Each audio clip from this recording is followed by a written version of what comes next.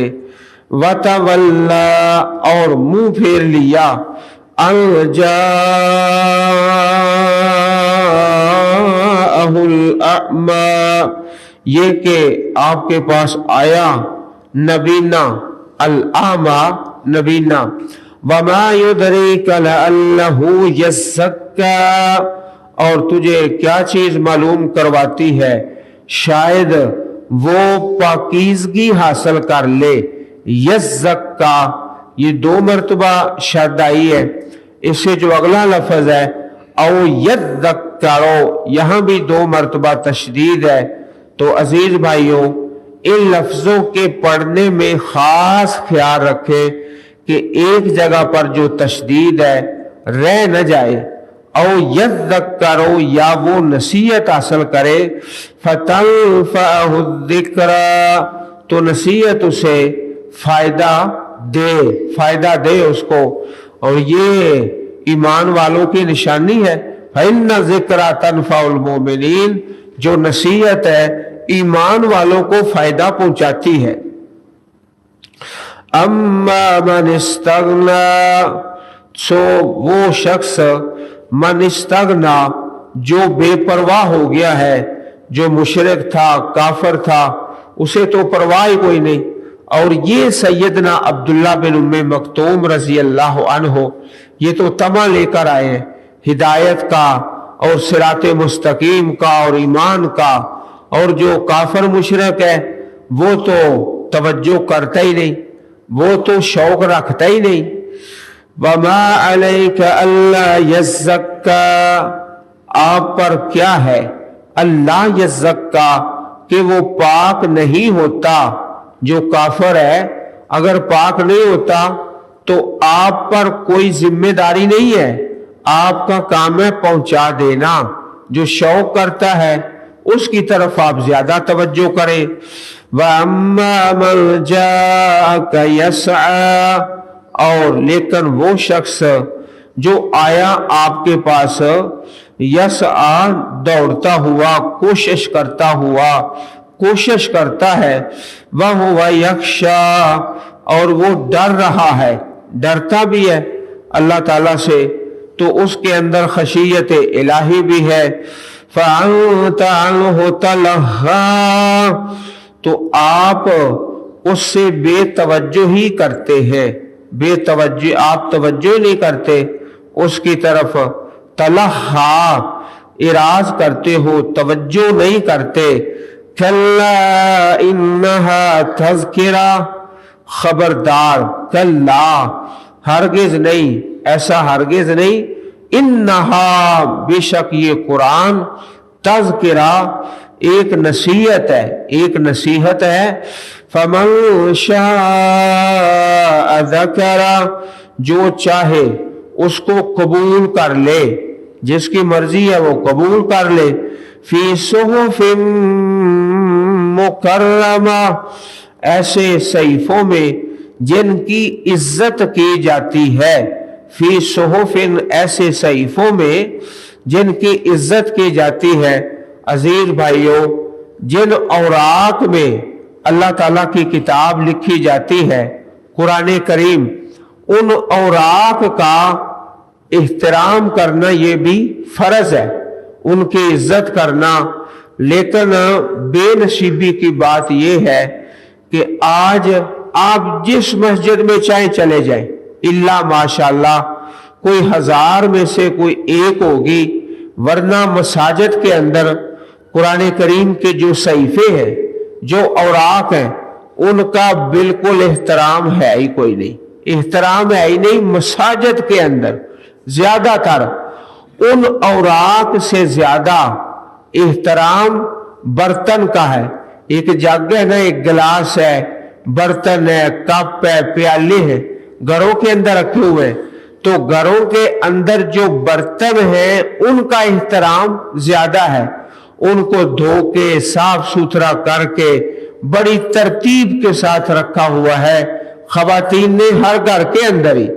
تو ایسا نہیں ہے کہ کوئی جگ ادھر پڑا ہوا ہے ٹوٹا پھوٹا، آپ میں سے کسی کے گھر میں ٹوٹا ہوا جگ نہیں ہوگا، نہ گلاس ہوگا، تو قرآن پاک کی جلد ہی کوئی نہیں، اس کے اوراق کی اس قدر بے ادبی ہے، اللہ سچا جانتا ہے، دل کو بڑی تکلیف ہوتی ہے۔ اللہ پاک تو فرماتے ہیں فی صحف مکرمہ، جن اوراق میں قرآن پاک ہے ان اوراق کا احترام کرنا بھی فرض ہے۔ پورے شہر کے اندر صرف 1 2 3 مساجد ہیں جن میں اللہ تعالیٰ کے اس پاک کلام کے اوراق کا احترام کیا جاتا ہے، وہ ہماری نظروں کے سامنے ہے۔ اللہ تعالیٰ کے بندے بڑی محبت کرتے ہیں، لیکن ہزاروں مساجد ایسی ہیں جن میں اللہ تعالیٰ کے کلام جو لکھا ہوا ہے ان اوراق کا احترام بالکل نہ ہونے کے برابر ہے۔ اس سے زیادہ احترام جگ اور گلاس کا جو گھر کے اندر رکھا ہوا ہے۔ فی صحف مکرمہ، ایسے صحیفوں میں جن کی عزت کی جاتی ہے۔ صحیفے، ایک وہ صحیفے ہیں جو لوح محفوظ کے اندر ہیں، وہاں بھی اللہ تعالیٰ کا پاک کلام لکھا ہوا ہے۔ اللہ کے فرشتے ان صحیفوں کا بھی بڑا احترام کرتے ہیں، جو صحیفے لوح محفوظ میں جن پر اللہ تعالیٰ کی کتاب کو لکھا ہوا ہے۔ مرفوعۃ مطہرہ، جو بلند کیے ہوئے ہیں، یہ بھی احترام ہے اللہ تعالیٰ کی کتاب کا کہ بلند، مرفوع، مطہرہ، پاک کیے ہوئے، پاکیزہ، پاک، بے ایدی سفرہ، ایسے لکھنے والوں کے ہاتھوں میں۔ سفرہ کہتے ہیں لکھنے والے، یہ جمع ہے سافرون کی، اور صفرون، صفرون کا معنی ہوتا ہے کتاب، کتاب، تو یہاں سفرہ لکھنے والے۔ عزیز بھائیوں، اللہ تعالیٰ کی کتاب کو جو لکھنے والا ہے نا، کاتب، جو کاتب ہے، اس کا بھی بڑا شان ہے، اللہ تعالیٰ نے اس کا بھی بڑا مقام رکھا ہے۔ اگرچہ وہ کتابت کر کے ہدیہ لیتا ہے لیکن اس کا شان بہت زیادہ ہے۔ اسی طرح وہ فرشتے جو اللہ تعالیٰ کی کتاب کو لکھتے ہیں ان فرشتوں کا بھی شان زیادہ ہے۔ اور جو کاتب ہے، قرآن کریم لکھنے والا، قلم کے ساتھ یا کمپیوٹر کے ساتھ، اس کی بھی بڑی شان ہے۔ اور اسی طرح پیارے نبی کریم علیہ الصلوۃ والسلام کے صحابہ کرام جن کا نام تھا کاتبین وحی، کاتبین وحی، وحی کو لکھنے والے چند صحابہ کرام تھے، ان کا شان بھی بہت زیادہ ہے کیونکہ وہ قرآن لکھنے والے ہیں۔ بے ایدی سفارہ، ایسے لکھنے والوں کے ہاتھوں میں، کرام بارارا، کرام جو بڑے معزز ہیں، بڑے معزز، بارارا نیک ہے، نیکوکار، معزز ہے، نیک ہے۔ قتل الانسان ما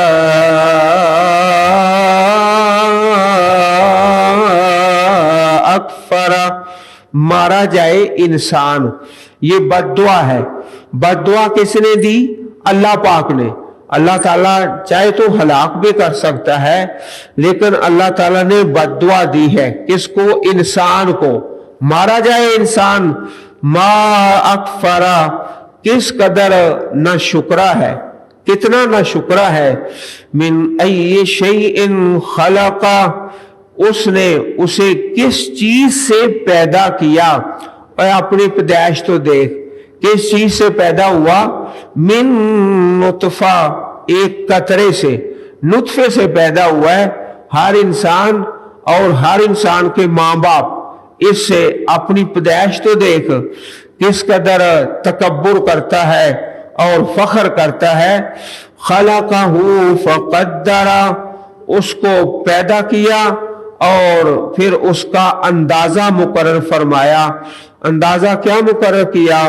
کہ اتنی مدت نطفہ رہے گا، پھر علقہ، پھر مضغہ، پھر جاندار اور خوبصورت انسان کی شکل لے کر دنیا میں آ جائے گا۔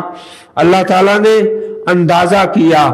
ثم السبیل یسرا، پھر راستہ مقرر کیا۔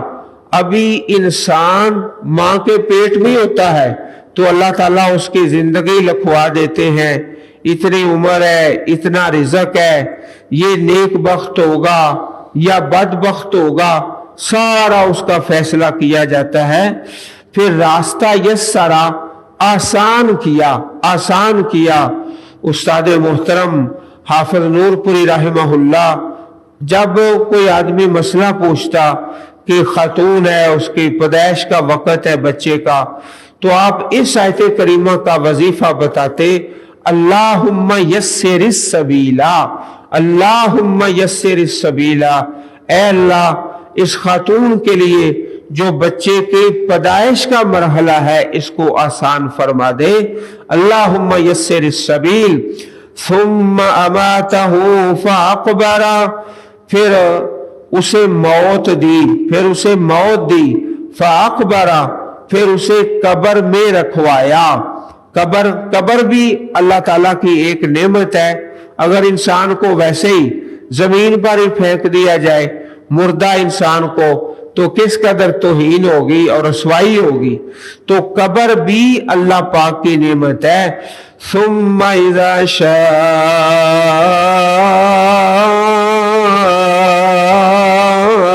انشر، پھر جب وہ چاہے گا اسے اٹھائے گا، قبروں سے اٹھائے گا۔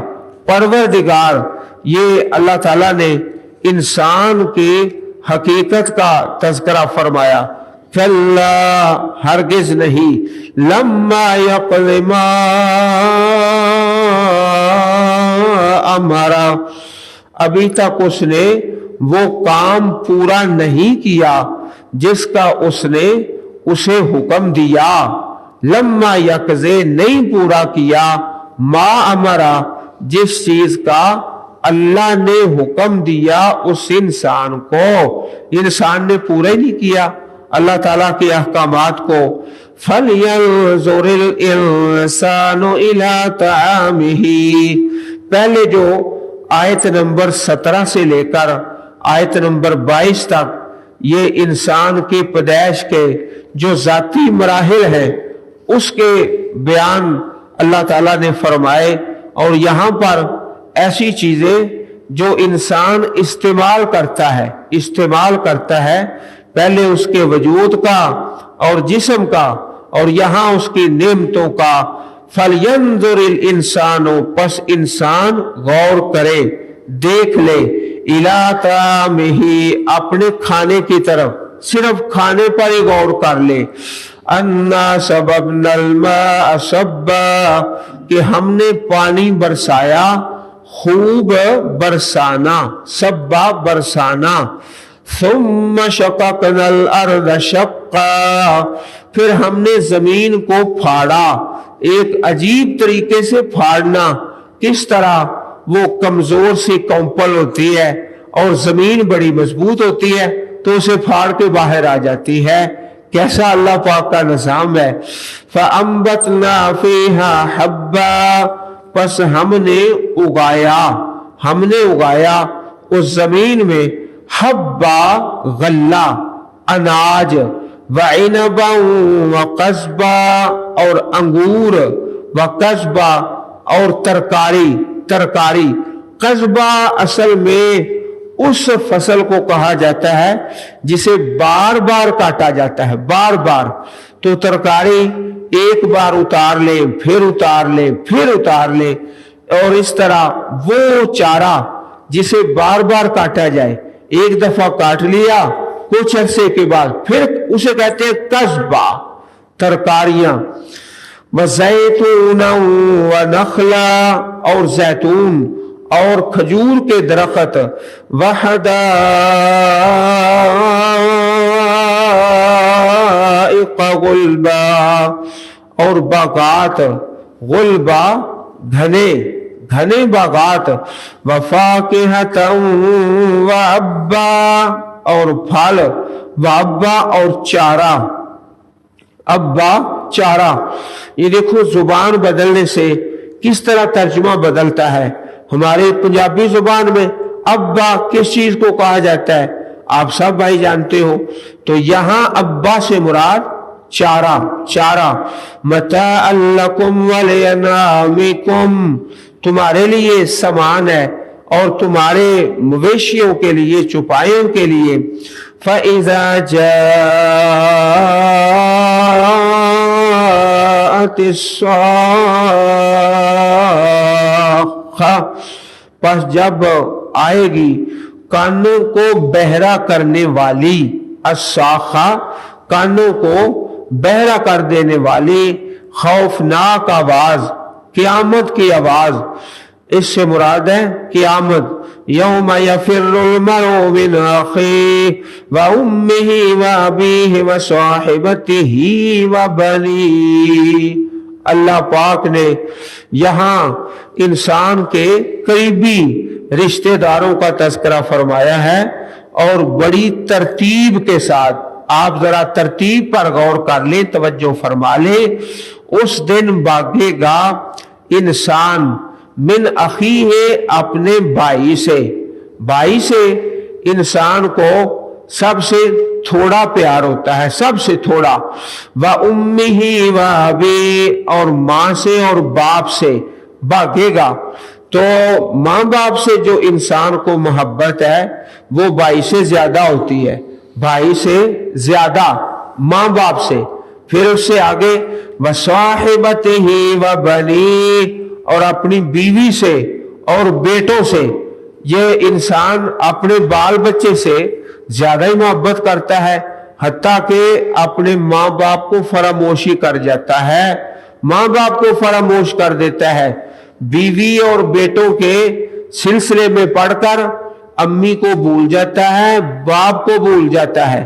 تو اللہ پاک نے یہاں ترتیب کے ساتھ ساری چیزیں بیان فرمائی ہیں، عام انسانوں کو دیکھتے ہوئے جس طرح سلسلہ چلتا ہے اللہ تعالیٰ کے اس نظام کے اندر، یوم یفر المرء من اخیہ وامہ وابیہ وصاحبتہ وبنیہ اور بیٹوں سے بھی بھاگے گا، اے اللہ بیٹوں کو پکڑ لے اور مجھے چھوڑ دے۔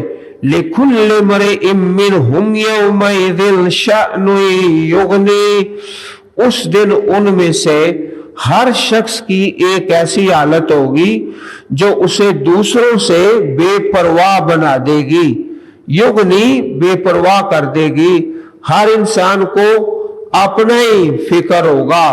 چنانچہ اما جی عائشہ بیان کرتی ہے کہ رسول اکرم صلی اللہ علیہ وسلم نے ارشاد فرمایا، تحشرون حفاتن عراتن غرلن، میدان محشر میں جب تم اکٹھے کیے جاؤ گے ننگے پاؤں، ننگے جسم اور بغیر ختنے کے، ختنہ بھی نہیں ہوگا، جس طرح ماں کے پیٹ سے پیدا ہوئے تھے نا اسی طرح ننگے پاؤں، ننگے بدن اور بغیر ختنے کے، اس طرح تم میدان محشر میں اکٹھے کیے جاؤ گے۔ قالت عائشہ تو فقلت یا رسول اللہ صلی اللہ علیہ وسلم الرجال والنساء، اما جی عائشہ فرماتی ہیں میں نے سوال کیا مرد بھی ایسے ہی عورتیں بھی ایسے ہی، کوئی لباس نہیں ہے، عورتوں کا بھی لباس کوئی نہیں ہوگا اور جوتا بھی نہیں ہوگا؟ فرمایا ہاں ایسے ہی ہوگا، نہ مردوں کا لباس ہوگا نہ عورتوں کا لباس ہوگا۔ حفاتن عراتا، تو یہ پھر سوال کر لیا، ینظر بعضهم الی بعض، پھر لوگ ایک دوسرے کی طرف دیکھیں گے جب لباس ہی نہیں ہوگا۔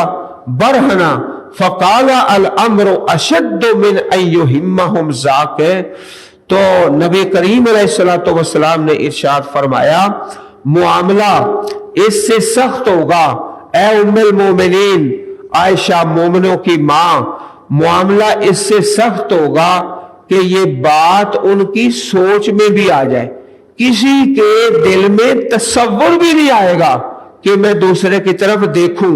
دیکھنا تو اگلا سٹیپ ہے نا، اگلا مرحلہ ہے، دیکھنے کا خیال بھی نہیں آئے گا۔ ہر آدمی کو اپنا ہی فکر ہوگا کہ میرا کیا بنے گا۔ لِكُلِّ امْرِئٍ مِّنْهُمْ يَوْمَئِذٍ شَأْنٌ يُغْنِي، پیارے رسول علیہ السلام نے اما جی عائشہ کے سوال کے جواب میں اس آیت کریمہ کی تلاوت فرمائی کہ ہر آدمی اپنی ہی مشکل میں ہوگا۔ صحیح البخاری کتاب الرقاق حدیث نمبر 6527، وجوہ یومئذ مسفرہ، کچھ چہرے اس دن تر و تازہ ہوں گے، مسفرہ روشن، روشن چہرے، یہ نام بھی رکھا جا سکتا ہے بچیوں کا مسفرہ، ضاحکہ ہنسنے والے چہرے، مستبشرہ بہت خوش، بہت خوش، ضاحکہ بھی نام رکھا جا سکتا ہے اور مستبشرہ یہ بھی نام رکھا جا سکتا ہے، یہ بڑے پیارے نام ہے۔ وَوُجُوهٌ يَوْمَئِذٍ عَلَيْهَا غَبَرَةٌ، اور کچھ چہرے اس دن ان پر ایک غبار ہوگا، غبرہ غبار ہوگا، ترہقھا قطرہ، ان کو سیاہی ڈانپتی ہوگی، ترہقھا ڈانپے گی ان کو، قطرہ سیاہی، چہرے کالے رنگ کے سیاہ جہنمیوں کے اور نافرمانوں کے۔ اولئک هم الکفرۃ الفجرہ، یہ چاروں کے چاروں سیغے جمع کے سیغے ہیں، اولئک بھی جمع، ہم بھی جمع، کفرہ بھی جمع، فجرہ بھی جمع، وہی لوگ ہیں الکفرہ جو کافر ہے، الفجرہ نافرمان ہے، نافرمان ہے، جن کے چہرے کالے اور سیاہ ہوں گے۔ تو اللہ پاک سے دعا کرنی ہے کہ جو چہرے مسفرہ روشن چمکدار، اللہم ربنا اجعلنا منہم، اللہم ربنا اجعلنا منہم، اللہ پاک سے ہر وقت یہ دعا کرتے رہیں، اللہم اجعل القرآن العظیم ربیع صدورنا ونور قلوبنا، اے اللہ اپنی پاک کتاب ہمارے دلوں کی بہار بنا، ہمارے سینوں کا نور بنا. اللہم اشف مرضانا ومرضى المسلمین والمسلمات. اللہم اغفر لنا وللمؤمنین والمؤمنات والمسلمین والمسلمات الأحياء منهم والأموات. سبحان ربك رب العزة عما يصفون وسلام على المرسلين والحمد لله رب العالمين.